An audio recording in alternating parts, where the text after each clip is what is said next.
Well, we have just had what is probably, no, not even probably, without a doubt, the biggest piece of MESBG news we've had in the last 6+ years. Not only the announcement of a new supplement and models, but a brand new edition. So in today's video, we'll talk about these new announcements, this new edition, what it means for the game, and also some of my fears and confusion about this news. Let's get into it.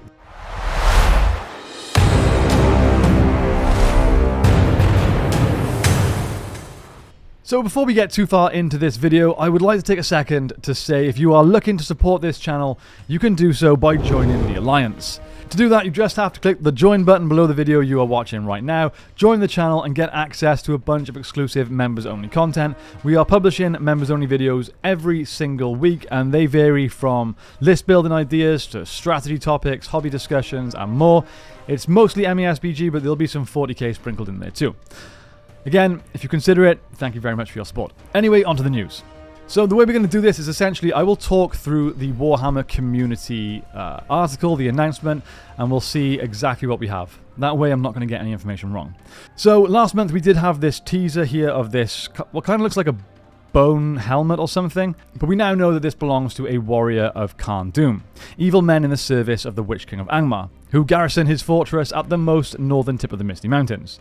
It's these men that the Witch King unleashes at the side of his orcish armies, as he seeks to bring ruin to the realm of Arnor. Now, we get to have a little look of the actual warriors themselves here. They've got a very Viking-esque vibe, kind of Viking mixed with, I don't know, Warcraft or some kind of video game. But they look really cool. I absolutely love the beards. I love the color scheme. The helmets are great. And the fact that they have maces is also quite different. I also love these sort of diamond-shaped shields. They are very cool, very unique. And the banner bearer especially, amazing. Very, very happy with the design of these. And like I've seen some others saying as well, it does look like they're going towards the War in the North design for this faction. But that is not a bad thing. Very, very cool. The next thing that they talk about in the article is the release of the actual supplement book, Rise of Angmar. Now, this is something we've speculated a while ago, and it's got me extremely excited because this is a really, really cool, mostly unexplored part of Middle-earth lore. And it's, believe it or not, the rise of the Witch King.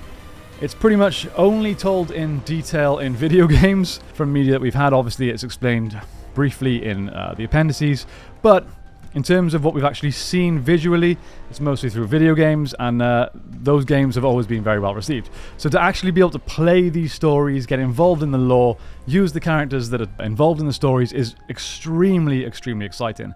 It goes on to explain that the supplement is 112 pages, which I'm not sure how that compares to the other books. However, the length doesn't matter. All that matters is we're getting new models, a new faction, new profile cards, we'll get new legendary legions, and more scenarios. So that's the only stuff I care about.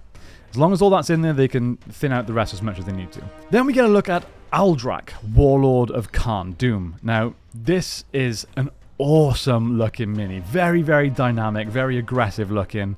Real barbarian Viking type look. I absolutely love it. Nothing but good things to say about this mini. Having said that, the only bad thing I have to say about it is I hate painting flesh.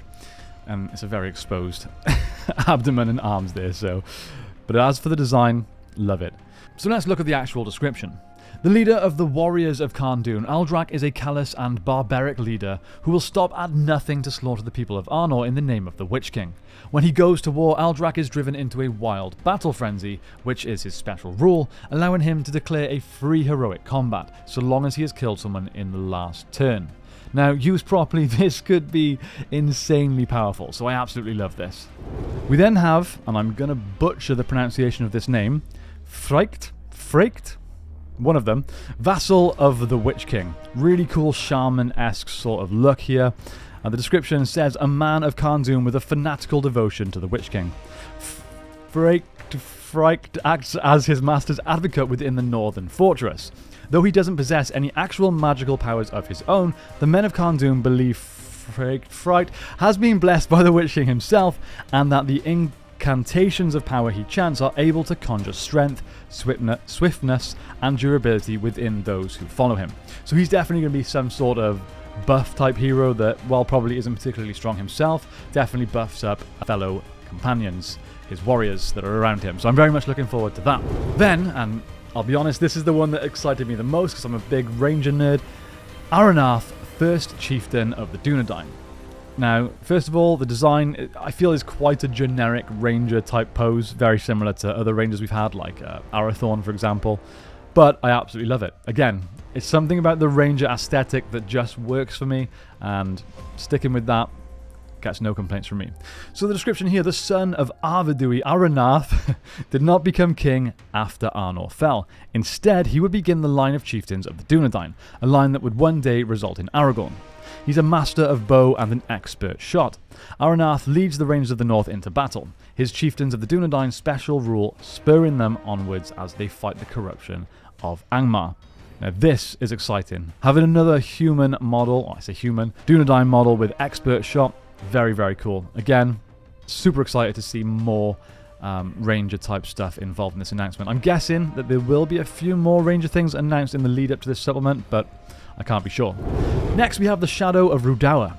Super cool model.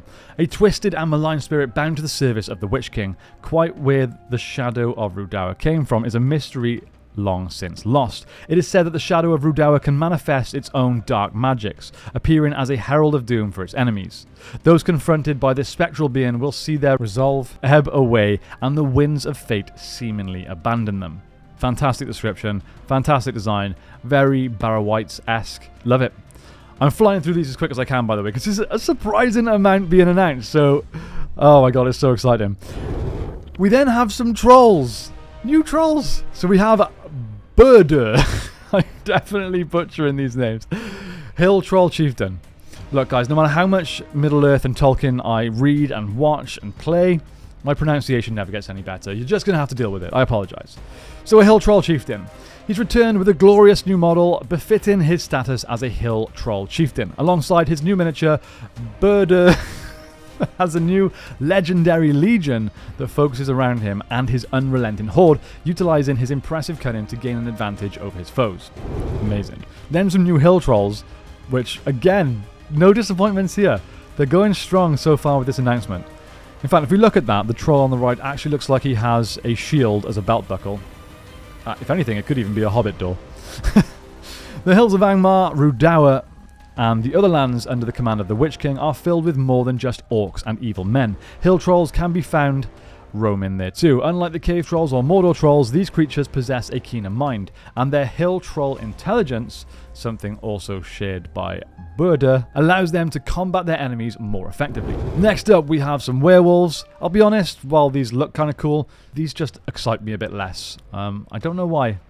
It's cool to have them, but yeah. It has long been rumoured that the Dark Lord has werewolves in his service, creatures that can change their form. However, over the ages they have developed, and by the time the Witch Kings rise, they have long since lost their ability to shapeshift, and instead appear as great vicious wolves. Such is the ferocity of these werewolves that when they pounce, their feral charge can send their foes sprawling to the ground. The article then finishes by saying all of this, as well as other Middle-earth reveals from the past months, will be able to pre-order soon. Or will be available to pre-order soon. So keep your eyes peeled on Warhammer Community for more details. So, if you remember, we did have the announcement of Eonar just last month. That was also extremely exciting. You can go and check out our previous video about that announcement, which again talks about the lore and his involvement in the rise of the Witch King. So it's very, very important. But, my friends, that is not it. The biggest announcement, at least in my opinion, of the day is the announcement of a brand new edition. So we don't just have a new supplement and new models to play with, but we also have a complete new game as such. So if you're more of a 40k or maybe AOS player, you'll know the significance of a new edition. It's huge for the game, and while this is exciting, I also have some fears, and I'm also a little confused on some decisions, but I'll get to that in a minute. For now, let's look at the article that announces the new edition. So it starts off by talking about the new announcements, the Knights of Arnor, the doomed King Eonar, and the vicious orc scavenger Nazdak. Then they say, but if you thought that was the biggest news of the year, you ain't seen nothing yet. Today we can reveal that something special for Middle-earth strategy battle game is just around the corner. 6 years after the release of the Battle of Pelennor Fields, a whole new edition of the game is galloping towards us. It's a very exciting time for fans of Lord of the Rings and The Hobbit who can who can look forward to refreshed and updated rules for the game and their armies. There'll be a shiny new rules manual to go with the new edition, as well as supplements for armies of the Lord of the Rings and armies of the Hobbit. Each will contain the rules for the miniatures of the respective movie trilogies. Every profile has been reworked so that units and characters' actions and on-screen presence are even better represented on the tabletop, and your adventures in Middle-earth feel exactly as they should. We'll have loads more to share in the coming weeks, so stay tuned, blah blah blah. It's also an image here showing The Lord of the Rings, The War of the Rohirrim, which if you don't know is an upcoming Lord of the Rings movie set in the Peter Jackson verse, but it's an anime, and it's based around the time of Helm Hammerhand as King of Rohan. And if you don't know who he is, head over to The Broken Sword. We have videos about him. He is an absolutely incredible character and definitely deserves his own movie. And I'm sure you've seen his model in the MESBG game. He's awesome as well in that. So yeah, it's pretty exciting to me. I don't know how much legs The War of the Rohirrim has as an entire edition. I don't know if it'll hold out for 6 years as just an anime release, because we do know that there's other movies coming out soon. So we'll see how that goes. Now, my concerns and fears and confusion around this whole announcement are as follows. MESBG is, without any doubt, GW's best game system.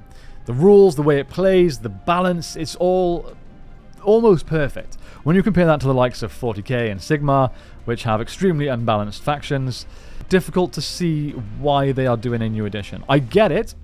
Refresh it, bring in new people, make more money. This is Games Workshop we're talking about. However, don't play with the rules when they're not broken. They run the risk of damaging this game, how well it plays and how well it's balanced. That is a big, big concern. However, what it does mean is over the last 6 years, MESBG has been popular enough and has done well enough for them to want to keep releasing more stuff. And that's the key thing here, is the game is still going strong. And it's always been somewhat of a fear of mine that interest for this game will die out and they'll just pretty much cancel it. That would be very sad. And I'll be honest again, after Rings of Power, I was very concerned that that was going to happen. So, all in all, this is very good news. Now, why am I confused? Well, it seems a very, very odd decision to announce new models and announce a new supplement and then say that there's a new edition coming not long after. So essentially, this new stuff we're all looking forward to is going to expire before long. It feels very 40k-ish. It's a classic Warhammer thing to do, where they're like, here, have something new and cool. It's just irrelevant now. So yeah, very confusing. It makes me think that the next edition is maybe quite a while off yet, and they're just announcing it very early. I'm not sure. I know the War of the Rohirrim doesn't come out for a while yet. In fact, let's check the date. Okay, 13th of December 2024 is the release of the movie. So there's a good chance that we've got another 3 to 4 months yet before this new edition. Hopefully the new supplement and models are only like 4 to 6 weeks away. Hopefully. So that's pretty much it for our announcement video. Hopefully you've enjoyed us covering this. Don't forget to subscribe if you want to keep up with more MESBG news. We have a new studio on the way. We have a new live stream set up. Streams are coming weekly from next week. We've honestly spent so much time and money on getting this right. Last week's test did not go well, but it's all been resolved. We are here for good. And by the looks of it, it's good timing too. Again, if you want to support the channel even further, you can join the channel. We're not running a Patreon or anything like that. We're just keeping it all in-house on YouTube, where you just get extra content, basically, for subscribing. It's only $4.99 per month, and I feel like the bonus videos you get, you know, are a nice little extra, plus it goes a long way in supporting the channel. I'll also point out that if you are after any Middle-earth dice or faction dice for your play, whether it be 40k, Sigmar, Middle-earth, anything that involves dice, even Dungeons & Dragons, then check out Baron of Dice. The dice there are absolutely phenomenal. It's the dice that we'll be using exclusively in all of our games from now on, because there's genuinely, and I'm not just saying this, no better dice out there. So check out Baron of Dice and use the code TTAlliance for 5% off your order. That also supports the channel a lot, so get yourself something you want anyway, and at the same time, support your favorite YouTube channel. Guys, that's it from me today. Thank you all so much for watching. I hope you have a great day, and I'll see you next time on the Tabletop Alliance.